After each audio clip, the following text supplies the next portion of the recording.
Bom, pessoal, seja muito bem-vindo. Essa é a nossa aula número 2 do nosso mini curso de Planejamento Financeiro e Investimentos para Médicos. Só recapitulando o que foi que a gente viu na aula 1, rapidinho, a gente viu então por que planejamento financeiro para médicos, né? Qual é o contexto da medicina, as mudanças na área da saúde que vem tornando cada vez mais necessários que um médico faça um bom planejamento das suas finanças pessoais. A gente também viu na aula passada como que você vai organizar e estruturar o seu orçamento, uma forma de você organizar o seu orçamento para, a partir de agora, juntar dinheiro e investir todos os meses, fazer o seu dinheiro se multiplicar. Também a gente viu na aula passada quais são as vantagens de você começar a organizar e estruturar o seu orçamento dessa maneira, o que é que você tem a ganhar, quais são os benefícios financeiros e como que você vai multiplicar realmente o seu patrimônio no longo prazo, utilizando essa forma, essa estrutura que a gente está conversando. Então, se você ainda não viu a aula 1, é importante que você pare agora e volte para assistir a aula 1, porque as aulas, esse nosso mini curso gratuito são 3 aulas, certo? E as aulas elas foram montadas, foram estruturadas numa sequência em que o conteúdo visto na primeira aula abre caminho para o conteúdo visto na aula 2, na aula 3. São essas 3 aulas. Então, se você ainda não viu, pare agora. Aqui embaixo vai ter um botão para você se cadastrar, você vai deixar o seu e-mail e você vai receber a aula 1 por e-mail. Então pare agora se você ainda não viu e se cadastre e volte lá para assistir, beleza? E o que a gente vai ver nessa nossa aula 2? Nessa aula 2 a gente vai ver agora na prática como que você vai fazer o seu planejamento financeiro pessoal. Você vai receber aqui o passo a passo, passo 1, passo 2, passo 3, que é um passo a passo que vai funcionar para você passar a organizar suas finanças, para você passar a ter mais dinheiro, começar a investir, sobrar mais dinheiro. E quais são, a gente também vai entender nessa aula, quais são as principais alternativas de investimento de renda fixa que vão fazer o seu patrimônio se multiplicar com segurança e com rentabilidade, lhe trazendo conforto, lhe trazendo tranquilidade financeira, permitindo que você construa seu plano de independência financeira e construa também outros objetivos financeiramente. E nessa aula, assista ela até o final. Nessa aula eu preparei um presente especial para você. É um presente muitas vezes reservado só para alguns clientes, só para alguns outros alunos, mas você já vai ter acesso a esse presente que com certeza vai lhe ajudar muito na sua organização das finanças, a ver um dinheiro mais sobrando para você investir todos os meses. Então vamos começar a nossa aula 2. Aqui a gente vai entender na prática como que você vai fazer o seu planejamento financeiro pessoal. Eu costumo dividir esse processo do planejamento financeiro pessoal em mais ou menos 5 passos. São 5 passos necessários que a gente tem que ir construindo para você planejar e organizar melhor as suas finanças. O passo 1, a gente vai falar aqui, você tem que estabelecer os seus objetivos. Você tem que definir as suas metas. Por que isso é importante? Talvez o passo mais importante dentro de um planejamento financeiro. Ora, se a gente está falando de um planejamento, isso eu até comentei na aula passada, a gente tem que definir onde que você quer chegar. Então, você nunca vai conseguir se planejar sem você definir onde que você vai chegar. Então, aqui você vai levantar os seus objetivos financeiros. Muitas das pessoas com quem eu converso nas minhas consultorias individuais de planejamento financeiro, a gente percebe que aquela pessoa está com algum tipo de dificuldade, está com algum problema em se organizar financeiramente, mas muitas vezes é porque ela nunca parou para definir quais são os objetivos. Então, quando você não para definir quais são os seus objetivos, você não vai entender, não vai fazer sentido para você qual esforço, quais ajustes financeiros você tem que fazer. Então, você tem que ter um propósito. Eu vou organizar as minhas finanças para tais objetivos. Lembra que na aula passada eu pedi para você listar alguns dos seus objetivos.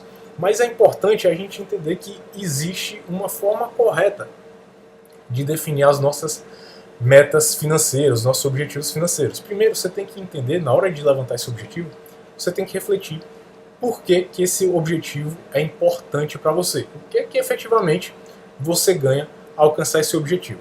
Estou falando isso porque quando a gente conversa um pouco sobre objetivos, muitas pessoas podem definir objetivos assim: meu objetivo é não ficar pobre, meu objetivo é não me preocupar mais com dinheiro. Claro que isso é muito importante, a gente não ficar pobre, a gente não se preocupar com dinheiro, isso é muito importante, mas não é exatamente um objetivo bem traçado. Ao invés de você pensar o que você não quer que aconteça, eu lhe convido a você começar a partir de agora a definir o que você quer que aconteça na sua vida financeira. Porque quando você define o que você quer que aconteça, você vai entender que aqueles esforços, aqueles sacrifícios que você vai tomar vão ser para aqueles benefícios ali. Então, quando a pessoa diz, eu não quero ficar pobre, sei lá, você pode mudar esse objetivo para, eu quero ter uma reserva financeira de tantos mil reais, eu quero ter uma independência financeira, eu quero construir a minha aposentadoria, eu quero organizar o meu dinheiro para fazer uma viagem. Porque uma vez que você confronta, na hora de tomar suas decisões financeiras, decisões de gastos que você vai tomar, opa, se eu tiver esse gasto agora, talvez eu vou ficar sem aquele objetivo que seria mais importante para mim. Quando a gente ainda está falando desse passo 1, de estabelecer as metas, é muito importante que você estabeleça metas específicas. Quanto mais específicas as metas forem, melhor.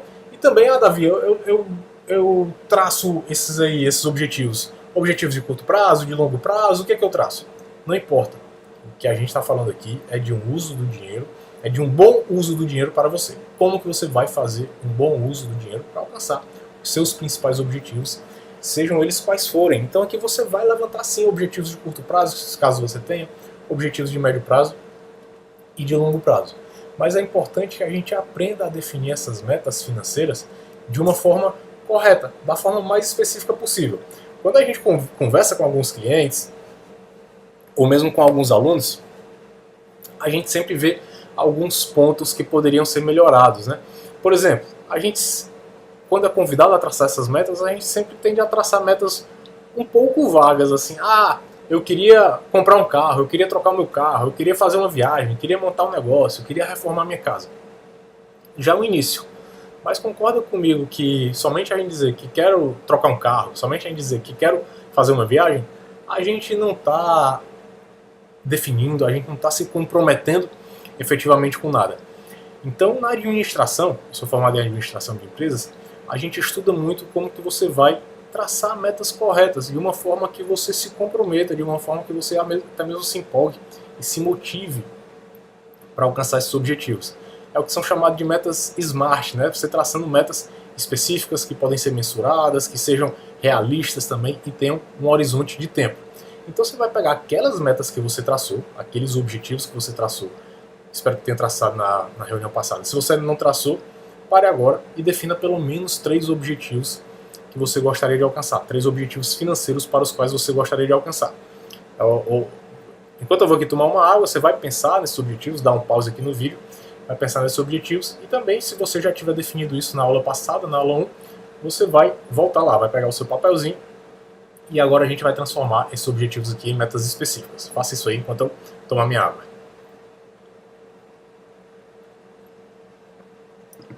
Bom, supondo que você já pausou o vídeo, já respondeu? Como que você vai pegar essas metas que você traçou e vai traçar metas específicas? Ao invés de você pensar, quero comprar um carro, quero montar um negócio, quero reformar minha casa, quero viajar, você vai fazer o seguinte, exemplos de metas específicas. Eu desejo juntar tantos mil reais para trocar o meu carro em tanto tempo. Eu desejo juntar um montante de X mil reais para fazer uma viagem para o local Y daqui a Z anos. Quero juntar 20 mil reais para viajar para a Europa daqui a um ano. Quero juntar 35 mil reais para viajar para os Estados Unidos, para Orlando, para Miami, para Nova York, daqui a 1 ano e meio, daqui a 2 anos. Quero juntar 50 mil reais para montar o meu novo consultório daqui a 3 anos e meio, daqui a 4 anos. Por que é importante você passar a enxergar suas metas dessa forma? Porque assim você vê, você consegue mensurar o que falta para você alcançar, se você está perto de alcançar esses objetivos, se não está, e vai ficar mais fácil entender qual é o caminho necessário para alcançar esses objetivos. Então, primeira atividade dessa nossa aula, transforme essas metas que você traçou em metas específicas. Davi, e a questão da aposentadoria? Como que eu faço? Você pode entender então a aposentadoria, na nossa terceira aula a gente vai falar um pouco mais sobre isso, mas você entenda a renda que você gostaria de ter na sua aposentadoria ou o montante que você gostaria de juntar para poder se aposentar daqui a tanto tempo. Funciona mais ou menos a mesma lógica. Agora que a gente traçou, passo 1, que a gente traçou os seus objetivos financeiros, o passo 2 para você fazer o seu planejamento financeiro é você levantar a sua situação, você entender onde que você está financeiramente. Ora, eu defini para onde eu quero ir. Agora, para eu saber que caminho eu tenho que percorrer, a qual velocidade, quais ajustes eu tenho que ser feito, qual roteiro eu vou percorrer, eu tenho que entender muito bem onde que eu estou. E é isso, você vai fazer aqui, a gente vai passar a fazer no contexto do médico, a gente vai passar a fazer os seus exames financeiros, a sua ausculta financeira. Então você vai levantar quais são os seus recebimentos, quais são as suas fontes de recebimentos, quais são as suas fontes de despesas, quanto que você estima que recebe no mês, quanto que você estima que gasta no mês. E já nisso daqui, a gente falando de entender melhor a sua situação financeira, eu vou pausar esse vídeo porque eu vou agora lhe mostrar o presente que você vai ganhar aqui nesse mini curso, que é uma planilha que vai lhe ajudar a fazer um melhor controle das suas finanças, dos seus recebimentos e dos seus gastos. Então eu vou dar um pause aqui. Essa planilha deve estar em alguma parte aqui dessa página, você já pode clicar e você já vai ser baixada, totalmente grátis, você vai ter acesso a ela, pode fazer alguns ajustes. Eu vou dar um pause aqui e quando eu voltar, eu vou estar com a planilha aberta, mostrando como que a gente vai fazer, como que você vai mexer, né, como que você vai operar na planilha. Então essa aqui é a planilha que a gente vai operar, você já deve ter baixado ela aí. E essa planilha, esse arquivo aqui, você vê que tem uma aba para cada mês aqui embaixo, janeiro, fevereiro, março, abril. Então você vai escolher um mês onde que você está. Nesse mês você vai colocar primeiro, essa planilha é dividida em duas partes. Cada aba dessa é dividida em duas partes. Primeiro aqui em cima a gente tem a parte de recebimentos e aqui embaixo, a partir dessa linha vermelha, essa linha vermelha aqui, tem a parte das despesas, dos seus gastos. Então primeiro, você vai levantar e controlar os seus recebimentos. Você pode começar falando aqui o valor estimado do seu salário líquido 1, salário líquido 2, se você quiser mudar esses nomes aqui, então você vai colocar, ao invés de salário líquido, você vai colocar Hospital XYZ. Você pode mudar o nome de todas essas categorias aqui. Aí você vai colocar os valores estimados de cada um dos seus itens. Estimo que do hospital XYZ eu recebo 12 mil reais. Estimo que de consultas particulares eu receba 8.500. Estimo que do hospital X...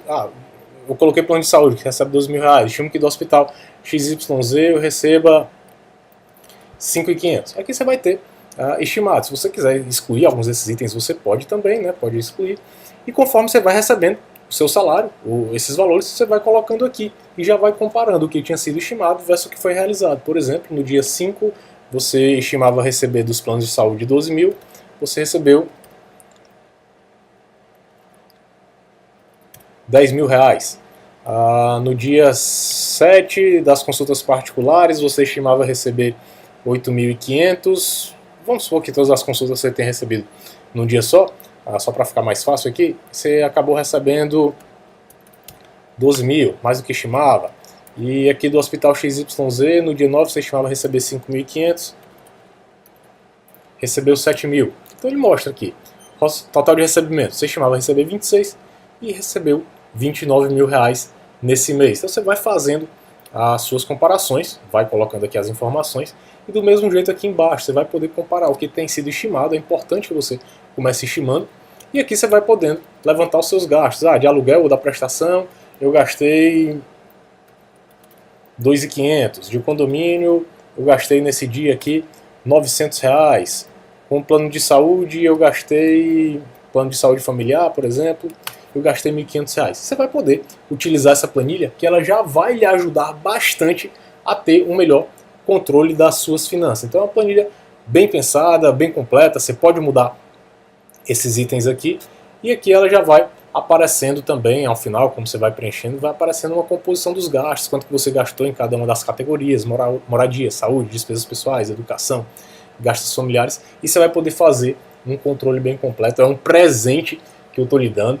Use essa planilha e espero realmente que ela sirva para lhe ajudar bastante no seu controle financeiro a partir de agora. Vou dar um pause aqui e já vou voltar lá para o nosso slide, certo? Bom, agora que você já aprendeu, utilizando aquela planilha, como fazer um melhor controle dos seus recebimentos e das suas despesas, você vai passar a entender onde que você está financeiramente. Bom, vai analisar. Será que está sobrando dinheiro todos os meses? Será que eu estimo que recebo mais do que ganho? Será que está faltando dinheiro? Será que os meus gastos estimados estão maiores do que os meus recebimentos? E se for isso, claro que mais na frente a gente vai ter que entender como tomar algumas dessas decisões, ou passar a ganhar mais, ou passar a otimizar alguns dos seus custos.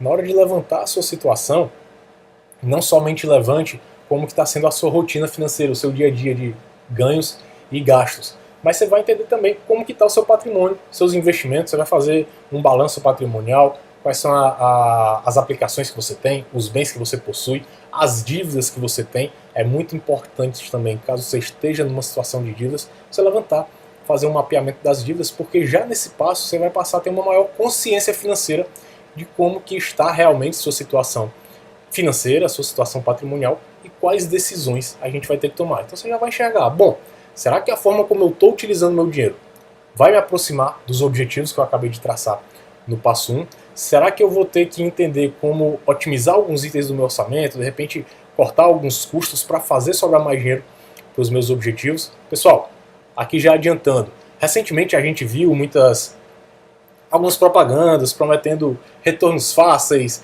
ganhos fáceis, milagres com seu orçamento, né? Você vai multiplicar, ser milionário, sem fazer muito esforço, sem investir. Infelizmente isso não existe. Vou deixar bem claro. O caminho não é difícil, mas o caminho não é mágico, não acontece do dia para a noite. Claro que a gente vai ter que tomar decisões de orçamento, a gente vai ter que entender como levantar nossa despesa, nossa situação, cortar alguns custos do orçamento para fazer sobrar mais dinheiro e ter um volume maior para investir. É isso que eu estou querendo lhe propor aqui, de forma nenhuma dizer que isso é fácil, dá trabalho, a gente tem que trabalhar, a gente tem que se esforçar, mas os resultados eles tendem a se compensar muito. Eu vou mostrar aqui na nossa próxima aula algumas simulações de retornos, alguns projetos que você pode ter de aumento do seu patrimônio utilizando essa metodologia, utilizando esse passo a passo. Agora que você já traçou onde que você quer chegar, você já descobriu onde que você está, aqui a gente vai para o nosso terceiro passo, que ele vai mostrar que você tem que definir o seu orçamento. Na hora da gente definir o seu orçamento, você vai basicamente passar a tomar algumas decisões financeiras. Você vai tomar decisões financeiras e vai estabelecer novas metas de ganhos, novas metas de recebimentos, novas metas de gastos. Bom, será que eu estou ganhando mais do que eu gasto? Será que eu estou ganhando menos do que eu gasto? Para eu começar a encontrar esse equilíbrio financeiro. Onde que eu posso, que tipos de decisões eu posso tomar, que tipos de atitudes eu posso tomar para aumentar os meus recebimentos? Que tipo de decisões eu posso tomar para aumentar os meus gastos? E aqui você vai fazer isso justamente para tentar fazer sobrar dinheiro todos os meses para você investir. Aqui é importante também que você vai começar a separar os seus gastos por categoria, do mesmo jeito que está lá na planilha, mas é importante você entender quanto que você gasta com saúde e quais são os itens que fazem parte da sua categoria de saúde. Farmácia, plano de saúde, medicamentos, consultas médicas. Você vai entender essas categorias que vai ficar muito mais fácil você depois analisar. Bom, para mim é importante gastar mais com lazer, para mim é importante gastar mais com saúde, para mim é importante gastar mais com educação, mas como será que eu estou gastando hoje, né? E vai ficar mais fácil você tomar decisões de algumas áreas mais macro nesse sentido.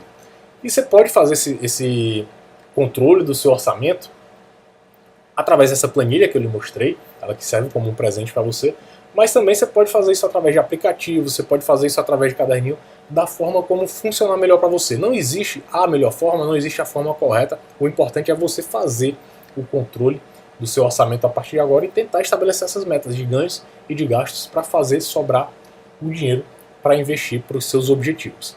Agora que a gente fez, definiu seus objetivos, entendeu onde que você está, tomou essas decisões orçamentárias para fazer sobrar mais dinheiro todos os meses para o seu orçamento, para os seus investimentos, agora a gente chega aqui no nosso quarto passo. Nosso quarto passo é para você aprender a investir e multiplicar. Você vai pegar a sobra financeira que você está tendo todos os meses e começar a investir o seu dinheiro. O que é importante a gente entender aqui? Quando a gente está falando de investimentos, a verdade a gente está falando que o investimento é uma forma de você turbinar aquele esforço poupador que você fez. Você fez esforço, você deixou de gastar o seu dinheiro, você deixou de ter o prazer imediato com o uso do dinheiro, e agora você vai tentar fazer com que aquele esforço ele se multiplique em benefícios para você. O investimento que você faz gere novos juros, aumente o seu poder de compra no futuro, lhe dê uma segurança patrimonial maior ainda, construa a sua aposentadoria também.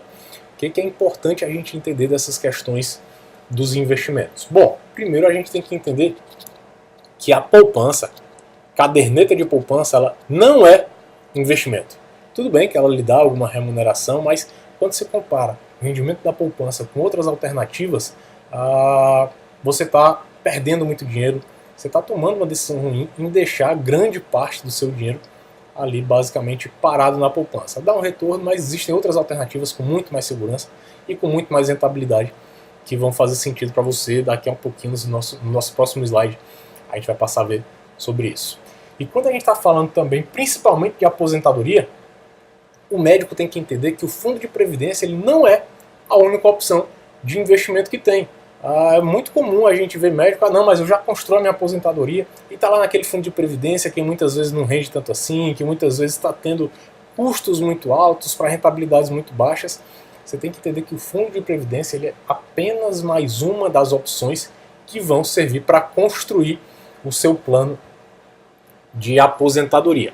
Algumas dessas outras opções que a gente tem, CDBs, LCIs, LCAs, Tesouro Direto, ações, debêntures. Então a gente aprendendo a fazer um mix dessas alternativas de investimento, possivelmente a gente está falando de conseguir diversificar o nosso portfólio de investimentos, aumentar a nossa carteira e dar a possibilidade de trazer retornos bem maiores para a gente no longo prazo, principalmente até com seguranças bem maiores do que da poupança, com rentabilidade bem melhor. Sempre é importante a gente comparar antes de investir. Médico, eu sei que você tem pouco tempo livre, eu sei que você disse que mas eu não entendo das questões de investimento, eu não entendo dessa questão de finanças aí, mas a gente comparar antes de investir, tudo isso a gente já vai aprender aqui nesse curso. Fique atento a essa aula 2, aula 3, você já vai entender como tudo isso daqui, na verdade, é bem tranquilo de entender. E como que funcionam algumas dessas opções de investimentos aqui, CDBs, LCIs, LCAs.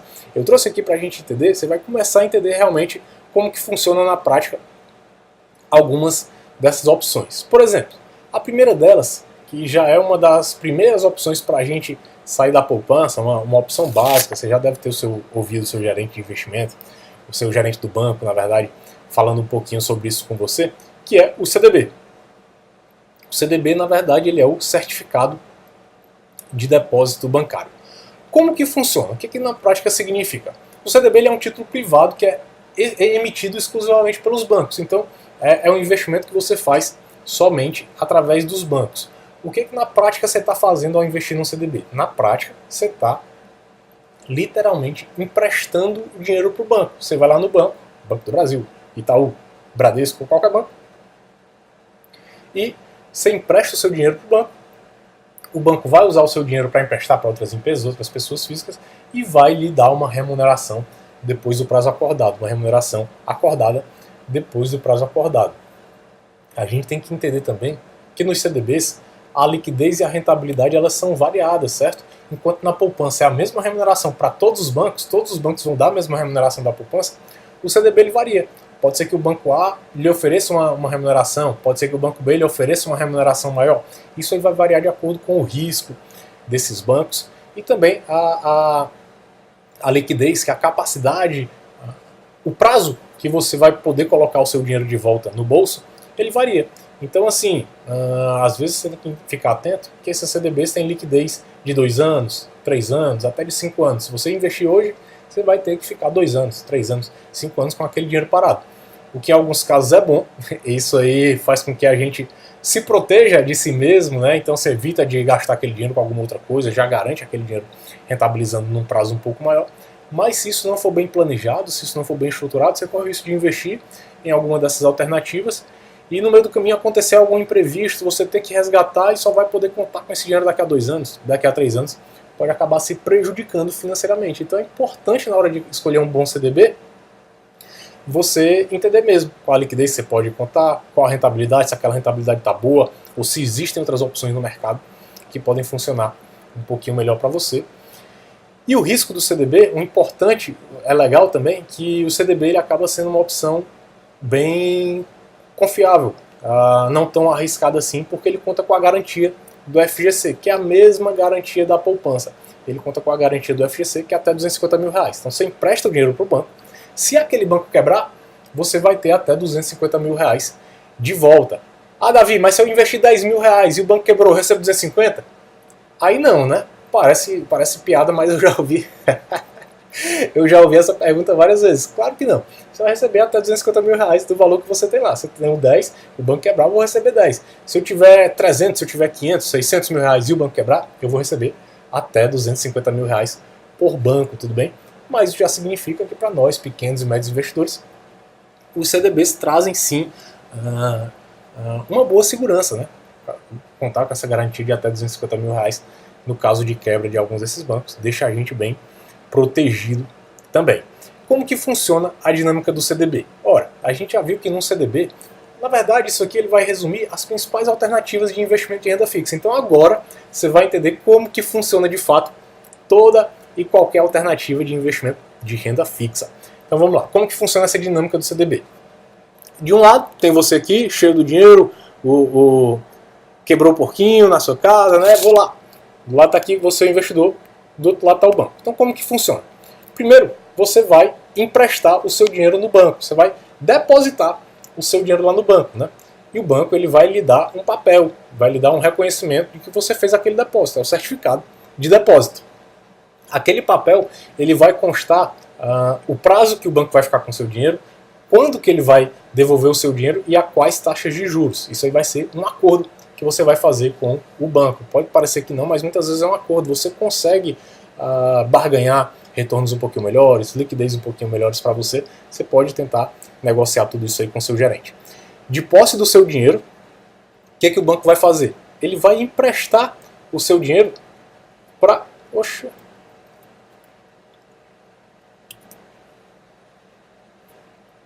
Ele vai emprestar o seu dinheiro... Travou aqui. Ele vai, primeiro, ele vai emprestar o seu dinheiro para outros setores da economia. Vai emprestar o seu dinheiro para pessoas físicas, para empresas, para indústrias, comércios, etc. Um tempo depois, essas indústrias aqui, essas empresas e pessoas físicas têm que devolver o dinheiro que elas pegaram emprestado, têm que devolver o dinheiro para o banco, certo? De posse desse dinheiro, o banco vai fazer o quê? Ele vai lhe devolver o seu dinheiro mais os juros na data acordada. Então todo investimento de renda fixa funciona mais ou menos nessa lógica. Você empresta o dinheiro para o banco vai gerar esse dinheiro na economia, ele compra e vende dinheiro o tempo todo, então ele vai vender esse dinheiro aí para outros agentes. Quando ele receber os juros dele de volta, no prazo acordado ele devolve o seu dinheiro, que é o principal, mais os juros acordados naquele período. Além do CDB, a gente tem outras opções que acabam sendo bem comuns também e funcionam com uma lógica muito parecida, que são as LCIs e as LCAs. Então elas têm pontos muito parecidos com os CDBs. Elas são títulos privados emitidos exclusivamente por instituições autorizadas, enquanto o CDB só é emitido por banco. Na LCI e na LCA, algumas outras instituições financeiras podem emitir esses títulos aqui também. Como que vai funcionar? Você empresta seu dinheiro para o banco em troca de uma remuneração, em troca de uns juros. A liquidez e a rentabilidade também é variada de acordo com cada banco, de acordo com cada instituição financeira, e elas também possuem a mesma garantia do FGC. Então a gente está vendo aqui que esses pontos das LCIs e das LCAs, elas funcionam basicamente igual a todos os pontos dos CDBs. Agora é importante que a LCI e a LCA, elas têm uma característica diferente, que o investidor que sabe utilizar isso, na verdade o investidor que sabe analisar isso, ele acaba conseguindo ter uma vantagem melhor.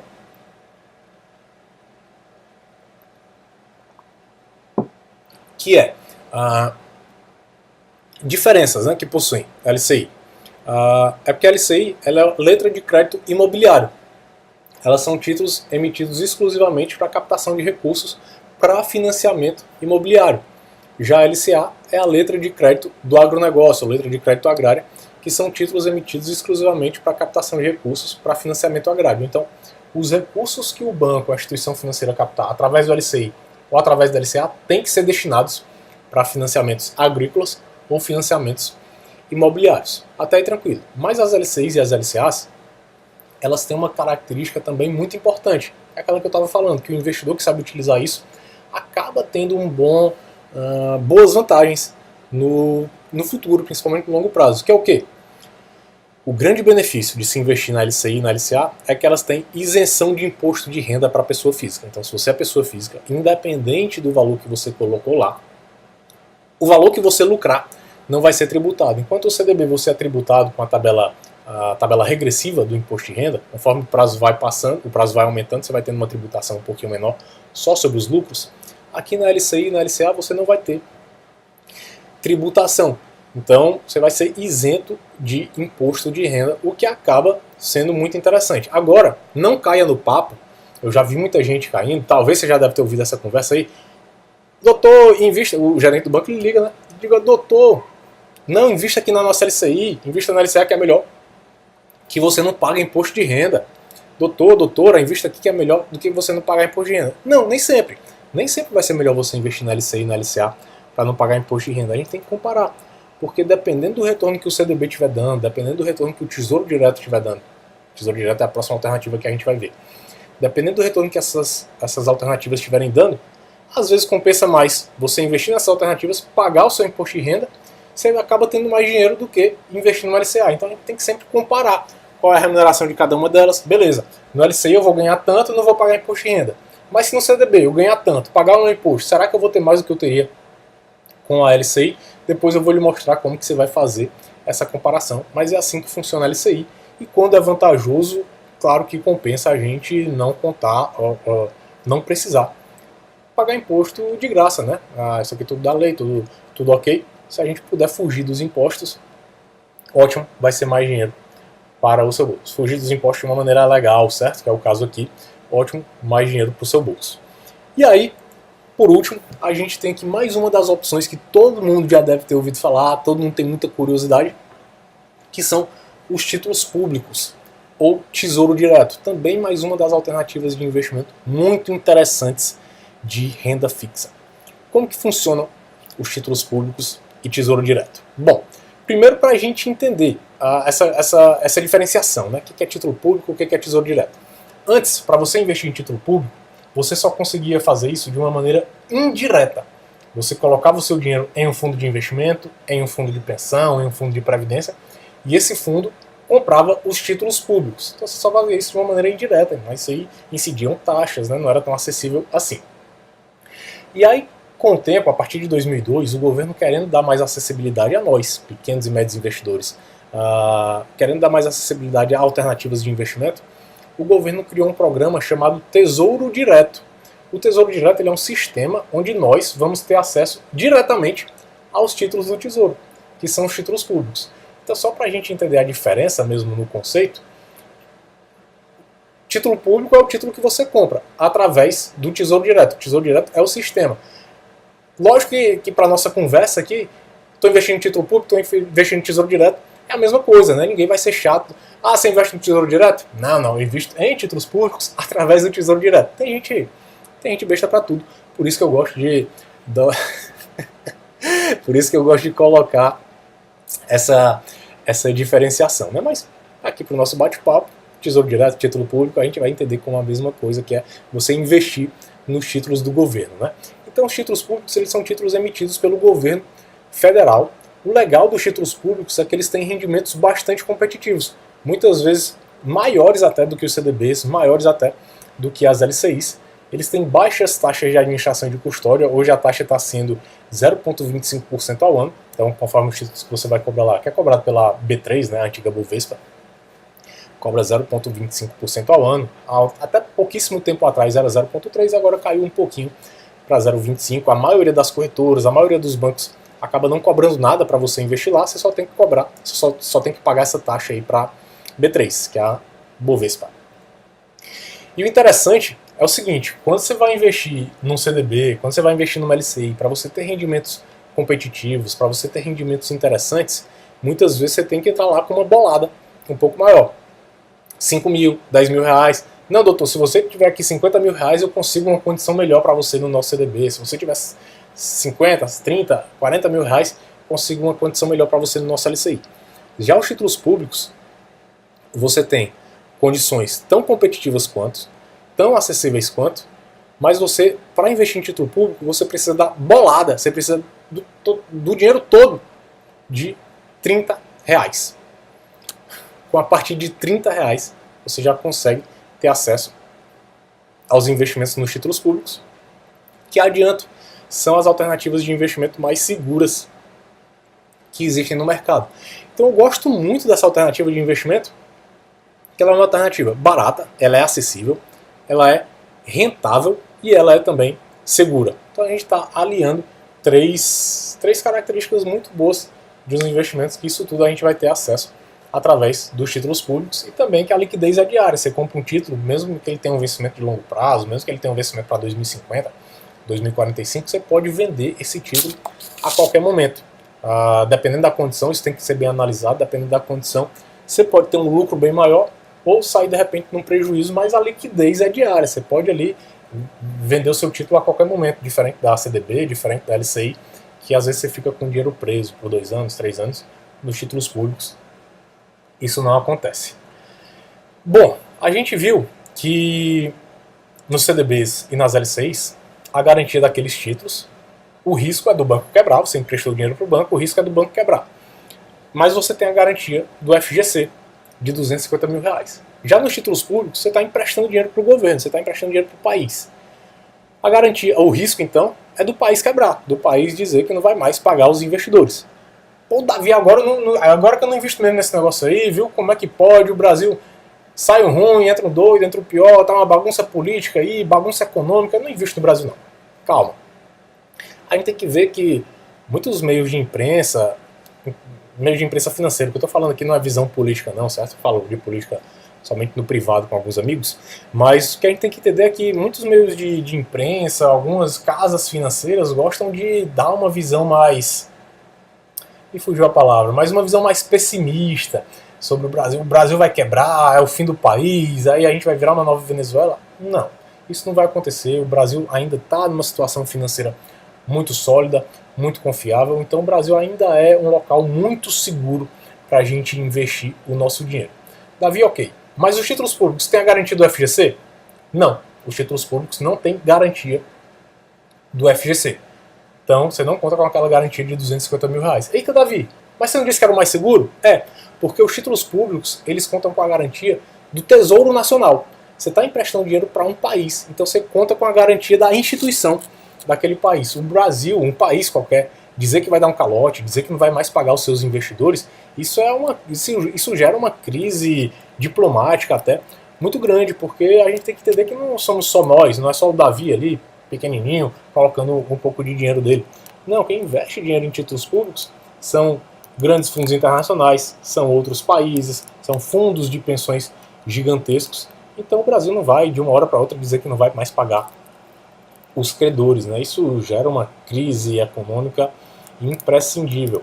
E a gente tem que entender também que, beleza, vamos supor um cenário de caos, um cenário pior. Para os títulos, para o governo dizer que não vai mais pagar os títulos públicos, significa que, assim, os bancos, eles têm muito dinheiro investido em títulos públicos. Então, para o Brasil dizer que não vai mais pagar os títulos públicos, possivelmente a situação financeira do país já vai estar tão ruim que a gente já vai ver banco A quebrando, banco B, banco C, banco D quebrando, e não vai ter FGC que garanta todo mundo. É por isso que os títulos públicos, eles sempre serão a opção mais segura de investimento em qualquer país. Sempre vai ser a opção mais segura de investimento. Os títulos daquele país vão ser a opção de investimento mais segura dentro daquele país. Então a gente está vendo que o título público traz sim para a gente a vantagem da gente investir com liquidez, com rentabilidade e com grande segurança. Todas essas alternativas, CDBs, LCIs, LCAs, elas têm uma segurança tão grande ou maior do que a poupança, com rentabilidades bem maiores, e você viu que elas são tão simples de entender quanto, né? Na verdade até mais simples de entender do que a poupança. Então o fato da gente não investir, o fato da gente não colocar o nosso dinheiro lá, significa sim que a gente está tomando uma decisão financeira ruim, que a gente está perdendo muito dinheiro, deixando de aproveitar essas oportunidades. Então, por isso que é importante a gente entender como organizar nossas finanças, entender como fazer sobrar mais dinheiro, que aí sim a gente vai conseguir fazer com que o nosso patrimônio se multiplique, principalmente pensando no longo prazo.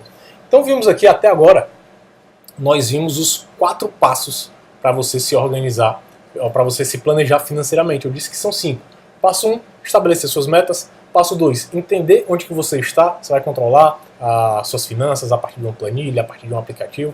Passo 3, você vai tomar as decisões financeiras. Será que está sobrando dinheiro? Será que não está? Como que eu vou fazer para sobrar dinheiro? Passo 4, você vai pegar a sobra do dinheiro e vai investir. Em algumas dessas alternativas, você pode investir também em fundos de investimentos imobiliários, ações. Todas elas são alternativas que têm a possibilidade de fazer o seu capital se multiplicar mais no longo prazo. A gente vai falar muito sobre isso na nossa terceira aula. Qual é a melhor alternativa de investimento que vai permitir com que você alcance sua independência financeira, que você construa seu grau de organização financeira um pouquinho melhor. E o quinto passo, o que é que a gente vai fazer? O quinto passo do seu planejamento financeiro pessoal, agora que você definiu onde você está, definiu onde você quer chegar, tomou as decisões financeiras, está investindo seu dinheiro, você vai ter que fazer um controle periódico. É aí que um planejamento financeiro começa, não é que o planejamento financeiro acaba. Muita gente tende a entender que um planejamento financeiro é algo estático, que você planeja uma vez e as coisas vão acontecer daquela forma. Não. O que a gente percebe é que a nossa vida ela é muito dinâmica, né?